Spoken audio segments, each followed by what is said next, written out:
오늘의 주요 뉴스입니다. 올 봄 유난히 잦고 강한 황사로 인해 서울 기준 황사 관측 일수가 평년의 2배 달합니다. 예년보다 건조한 날씨에 황사 발원지가 바짝 메말랐고 저기압으로 인한 바람이 막대한 양의 모래를 한반도로 실어 나르는 것으로 분석됩니다.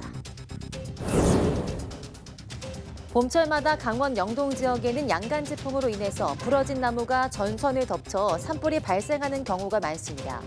전선을 땅에 묻는 지중화가 해법으로 제시되고 있지만 지자체 예산 부족으로 진전이 더뎌 강원도의 지중화율은 11%에도 미치지 못하고 있습니다.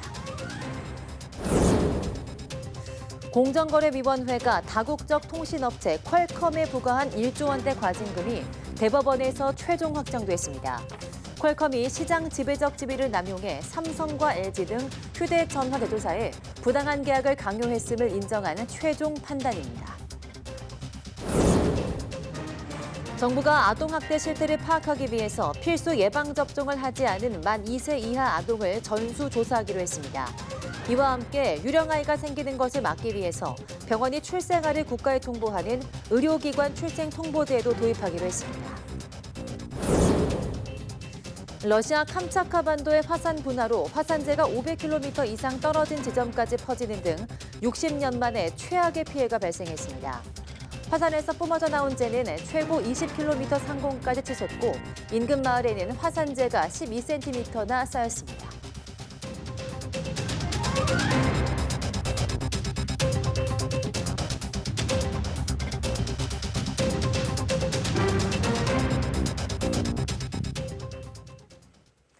여러분 안녕하십니까? 4월 14일 사이언스 투데이 시작합니다.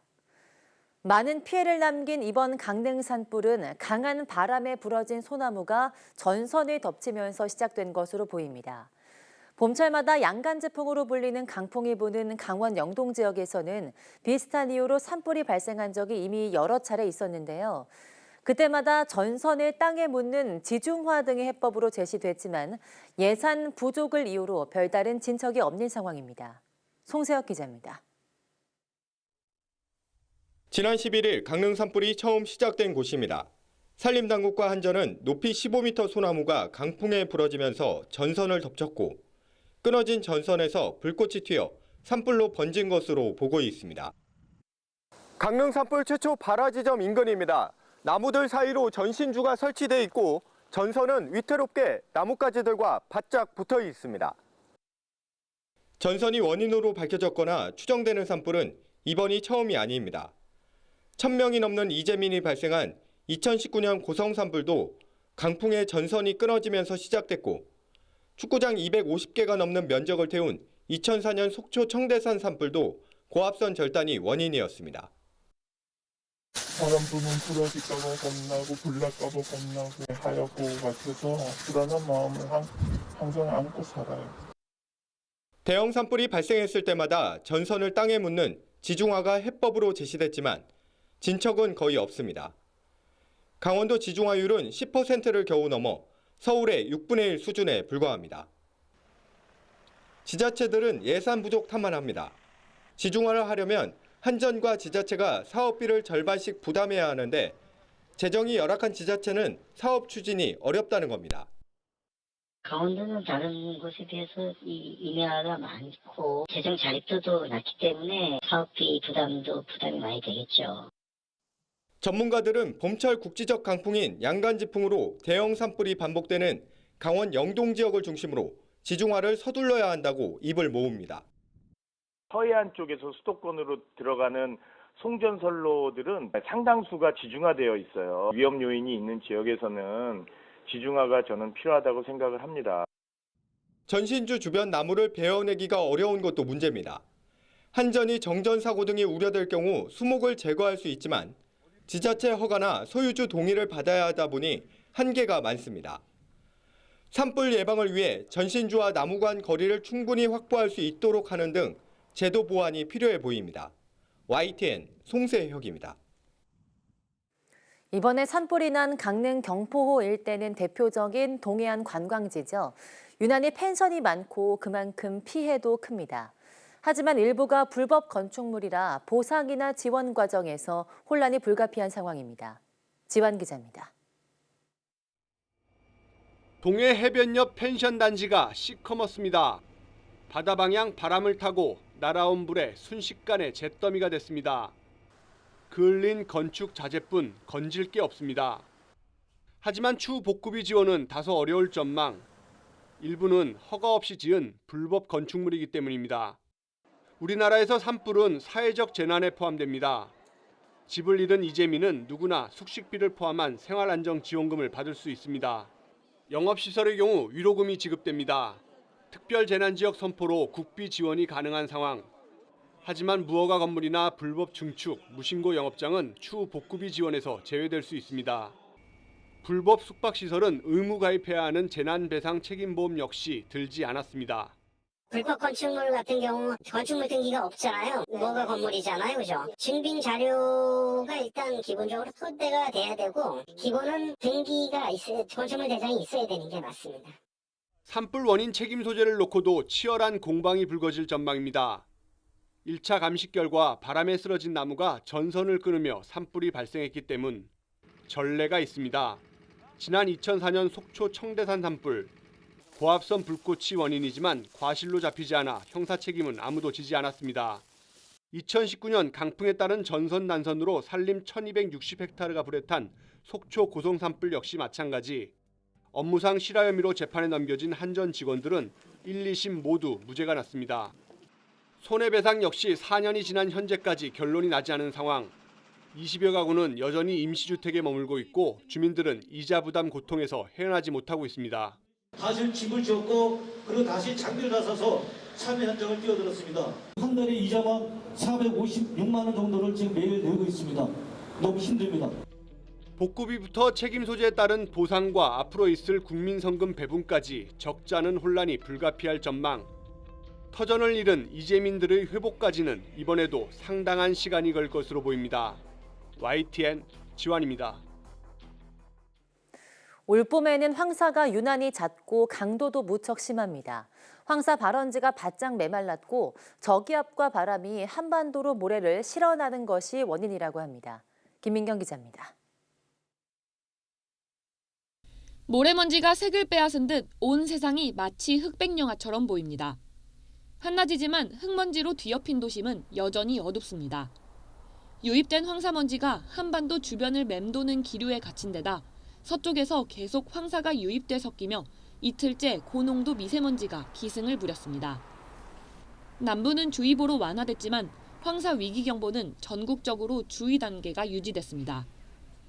지역별 미세먼지 농도는 전남 해남이 세제곱미터당 394 마이크로그램, 충북 343 마이크로그램, 서울 281 마이크로그램으로 중서부는 평소의 10배까지 치솟았습니다. 올봄 서울 기준 황사 관측 일수는 13일, 평년 6.9일에 약 2배에 달합니다. 예년보다 건조한 황사 발원지를 저기압이 자주 통과하며 막대한 모래먼지를 만들었고 강한 북서풍이 이 모래먼지를 중국을 거쳐 한반도까지 실어나는 겁니다. 중국 내몽골고원에서 발원한 황사 입자가 북서풍을 따라 우리나라 상공으로 유입된 가운데 고기압권에서 기류가 침강하면서 전국적으로 높은 농도의 황사가 나타났습니다. 황사의 평균 지름은 10마이크로그램 정도, 머리카락 굵기의 7분의 1에서 5분의 1 수준에 불과할 정도로 작습니다. 따라서 눈이나 코 같은 호흡기와 면역체계에 부담을 줘 건강을 악화시킵니다. 호흡기를 구성하고 있는 상기도나 하기도와 같은 안쪽은 다 점막이라고 저희가 표현하는데 이런 것들이 들어오게 되면 당연히 우리 몸에서는 면역체계들이 반응을 하게 됩니다. 호흡기 질환자와 노약자는 외출을 자제해야 하는 이유입니다. 황사는 오늘 오후 남부지방에 비가 내리고 대기 흐름이 원활해지면서 빠르게 해소될 것으로 보입니다. YTN 김민경입니다. 러시아 캄차카반도 시벨루치 화산 분출로 마을이 화산재로 뒤덮이며 주민들의 고통이 계속되고 있습니다. 화산의 강력한 분화는 끝난 것으로 보고 있지만 긴장의 끈을 놓을 수 없는 상황입니다. 보도에 김선희 기자입니다. 주택과 자동차, 도로까지 온 마을이 두꺼운 화산재로 뒤덮였습니다. 러시아 캄차카반도 시벨루치 화산 분출로 마을은 갑자기 사막처럼 변했습니다. 화산에서 50km가량 떨어진 클루치 마을은 무려 12cm의 화산재가 쌓였습니다. 불도저가 길을 내지 않으면 다니지 못할 정도로 마을은 화산재 더미에 갇혔습니다. Дороги ужасные от слова совсем. Детей вести в сад вообще очень тяжело. 화산에서 뿜어져 나온 재는 최고 20km까지 치솟았고 500km 떨어진 곳까지 퍼져나갔습니다. 화산재가 60년 만에 가장 강력한 규모로 떨어지며 인근 마을에 피해가 이어지고 있습니다. 고속도로가 차단됐고 항공기 운항 위험을 알리는 적색 경보가 발령됐습니다.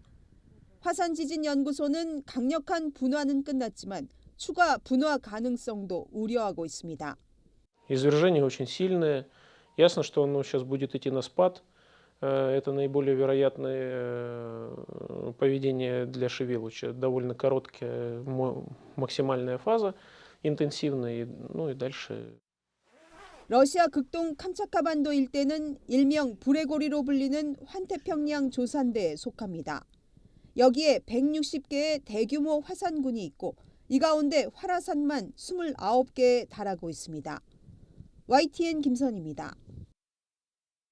정부가 학대 위기에 처한 아동을 조기에 발견하기 위해서 필수 예방접종을 하지 않은 만 2세 이하 아동에 대해 전수조사를 실시하기로 했습니다. 또 의료기관이 출생아를 국가기관에 통보하도록 해서 출생신고 누락을 막기로 했습니다. 기정훈 기자입니다. 지난 2월 인천의 한 빌라에서 20개월 된 아기가 숨진 채 발견됐습니다.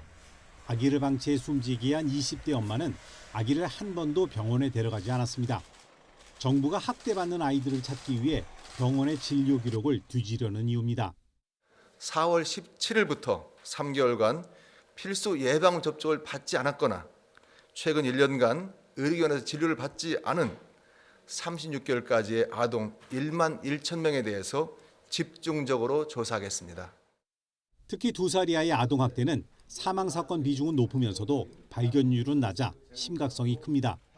정부는 올해 10월부터 아동학대 조사를 시군구가 맡게 됨에 따라 모든 시군구가 조사 인력을 2명 이상 확보하도록 하고 피해 아동에 대한 보호 지원도 강화하기로 했습니다.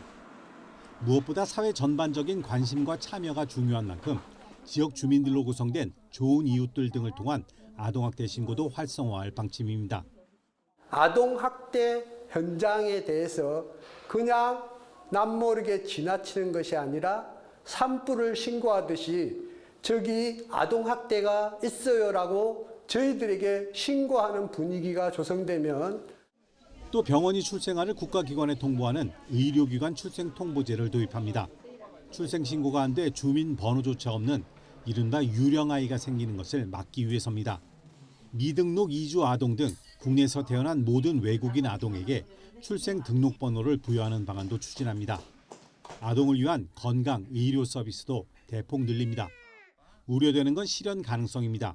방향성은 되게 잘 잡은 것 같은 생각이 드는데 방향만 잘 잡으면 안 되고 그러니까 그것에 걸맞는 인력과 예산을 확보하는 게 굉장히 중요하거든요. 근데 이제 그런 부분들이 지금 요 대책에는 아주 뚜렷하게는 보이지가 않아서 보호 대상 아동은 장기적으로 시설 중심에서 가정형 보호로 체계를 개선하기로 하고 올해 안에 로드맵을 마련하기로 했습니다. 정부는 또 아동의 권리와 국가 사회 책임을 명시하는 아동기본법의 제정과 헤이그 국제아동 입양협약 비준도 추진하기로 했습니다. YTN 기정훈입니다.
다국적 통신장비 회사 퀄컴에 대해 공정거래위원회가 부과한 과징금 1조 원이 대법원 판결로 확정됐습니다. 공정위가 지금까지 부과한 과징금 규모 가운데 가장 큰데요. 퀄컴이 시장 지배적인 지위를 남용해서 삼성과 LG 등의 사업 활동을 부당하게 방해했다는 게 법원의 최종 판단입니다. 홍민기 기자입니다. 퀄컴은 이동통신 산업 전반을 장악하고 있는 다국적 기업입니다. 삼성과 애플 등 휴대전화 제조사에는 이동통신의 핵심 부품인 모뎀 칩세트를, 다른 칩세트 제조사에는 특허권을 팔고 있습니다. 특히 자신들이 개발한 이동통신 기술이 대체 불가능한 산업 표준으로 채택되면서 시장 지배적인 사업자로 떠올랐습니다. 대신 다른 제조사들이 특허권을 요구할 경우 이를 제공하겠다고 약속했는데 우리 공정거래위원회 조사 결과 퀄컴은 이를 어긴 것으로 드러났습니다. 다른 칩세트 경쟁사의 특허권 요청을 거절하거나 제한했고 삼성, LG 등 휴대전화 제조사에는 칩세트 공급을 볼모로 퀄컴이 보유한 특허권을 쓰도록 이른바 갑질을 벌인 것으로 조사됐습니다. 이에 따라 공정위는 지난 2016년 퀄컴에 과징금 1조 300억 원과 시정명령을 내렸습니다. 공정위 사상 최대 규모 과징금입니다. 휴대폰사에게 일방적인 라이선스 조건을 강제해온 퀄컴의 부당한 비즈니스 모델을 공정위가 최초로 시정한다는 점에서 퀄컴은 공정위 결정이 한국 기업들과 윈윈 관계를 무시한 거라며 불복하면서 분쟁은 법원으로 넘어갔습니다. 하지만 서울고등법원은 퀄컴이 약속에 따른 의무를 회피했고 휴대전화 제조 시장에서도 지배력을 남용했다며 사실상 공정위 손을 들어줬습니다. 시정명령 가운데 일부는 취소하라고 판결하면서도 1조 원대 과징금은 그대로 인정했습니다. 이어 대법원 역시 이 판결에 문제가 없다며 그대로 확정했습니다. 퀄컴이 갑질로 칩세트와 휴대전화 제조사의 활동을 어렵게 했고 나아가 경쟁사를 배제하고 시장을 지배하기 위한 목적이었다는 점도 분명히 했습니다. 공정위 제재가 7년 만에 확정되면서 퀄컴이 휴대전화 제조사들과 맺은 특허권 계약도 수정이 불가피할 것으로 보입니다. 공정위는 판결 취지에 따라 퀄컴이 시정명령을 잘 이행하는지 철저히 점검하겠다고 밝혔습니다. YTN 홍민기입니다.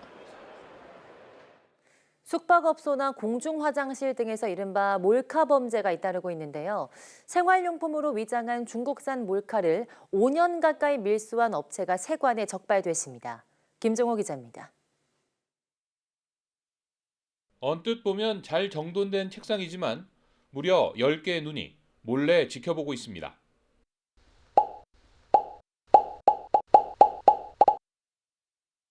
휴대전화와 탁상시계, 안경과 손목시계, 거기에 달력까지 초소형 카메라를 숨겼습니다.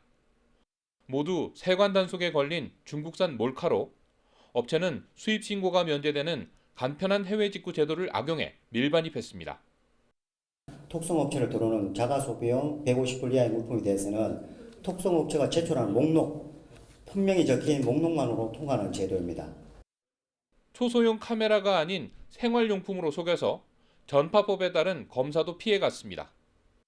해당 물품을 수입하기 위해서는 국립전파연구원 고시에 따른 적합성 평가를 거쳐 방송통신기자재 등의 적합 등록 필정을 구비해야 합니다.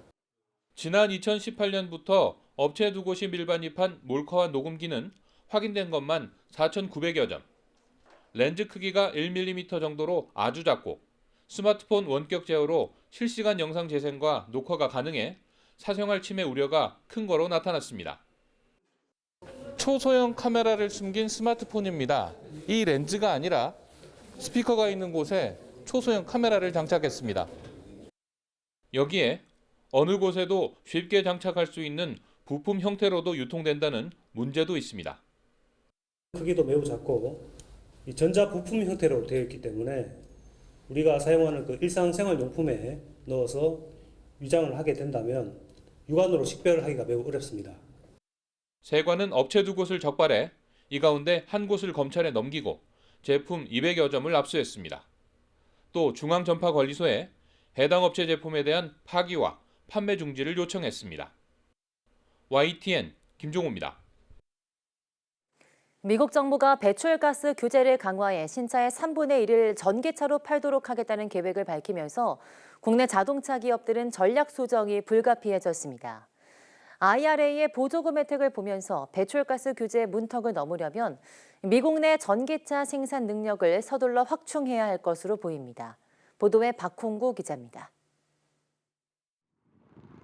지난해 현대차와 기아가 미국에서 판매한 차량은 147만 대가 조금 넘습니다. 이 중 전기차는 5만 8천 대로 3.9%에 불과합니다. 2030년까지 현대차는 미국 시장에서 전기차 비중을 58%, 기아는 47%까지 높인다는 목표지만 미국 환경당국 기준은 더 높습니다. 2032년까지 67%를 전기차로 생산하도록 한 것입니다. 예컨대 차량 100대 중 67대는 전기차, 나머지 33대는 내연기관차를 팔아야 미국 환경청에서 정한 1마일당 승용차 이산화탄소 배출 허용량 82g을 맞출 수 있다는 논리입니다. 그것들이 평균에 미치지 못할 경우에는 그람당 얼마씩 이제 그 벌금이 있어요. 그 기준을 맞추려면 어쩔 수 없이 전동차 퍼센테이지를 높여야 되고요. 현대차 그룹은 미국 내 전기차 생산 시설 확충이 시급한 과제로 떠올랐습니다. 미국에서 판 차량 150만 대 중 100만 대를 전기차로 생산해야 하는데 이르면 2024년 말부터 가동할 전기차 전용 공장의 생산량은 30만 대 수준입니다. 따라서 현재 내연기관차를 만들고 있는 미국 내 공장 2곳을 서둘러 전기차 라인으로 전환해야 IRA 보조금 혜택을 받고 배출가스 규제도 피할 수 있을 것으로 보입니다. 전기차 생산량을 더 늘려야 되고요. 종류도 더 늘려야 돼요. 배출가스를 맞추기 위해서는 좀 더 전기차 전환을 늘려야지만 총량제를 맞출 수가 있기 때문에. 다만 지난해 미국 내 신차 판매에서 전기차 비중이 5.8%에 그쳤다는 점을 고려하면 9년 안에 판매량을 10배 이상 늘리겠다고 한 목표는 현실성이 떨어진다는 지적도 있습니다. 특히 GM과 포드 등 미국 메이저 업체들의 전기차 전환이 늦어질 경우 목표치는 더 하향 조정될 수 있을 것으로 보입니다. YTN 박홍구입니다.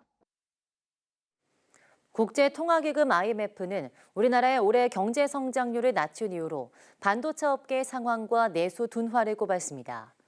크리슈나 스리니바산 IMF 아시아 태평양 국장은 워싱턴 DC에서 열린 기자회견에서 우리나라의 성장률을 낮춘 요인 가운데 하나는 예상보다 나쁜 세계 반도체 사이클이라고 말했습니다. 스리니바산 국장은 또 코로나19 사태로 인한 소비 둔화와 긴축 정책 등이 내수를 약하게 만들었다고 평가했습니다. 앞서 IMF는 지난 11일 발표한 세계 경제 전망에서 우리나라의 올해 성장률을 1.5%로 전망했습니다.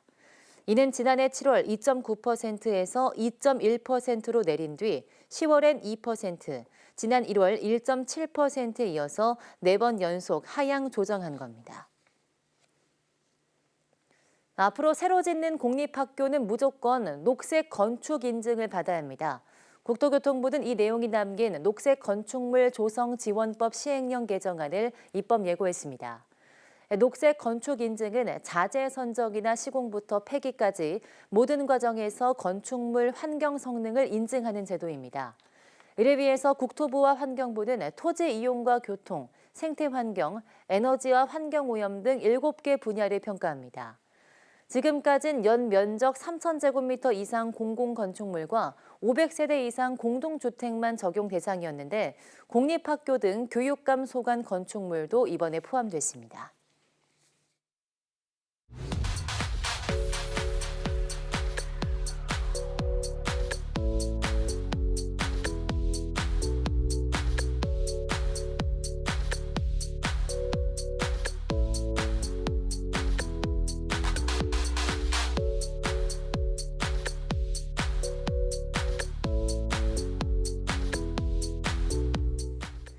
파리의 도시 생활을 뒤로한 채 남태평양 섬으로 떠나 원주민의 자유로움과 열대의 밝고 강렬한 색채를 표현한 화가 폴 고갱.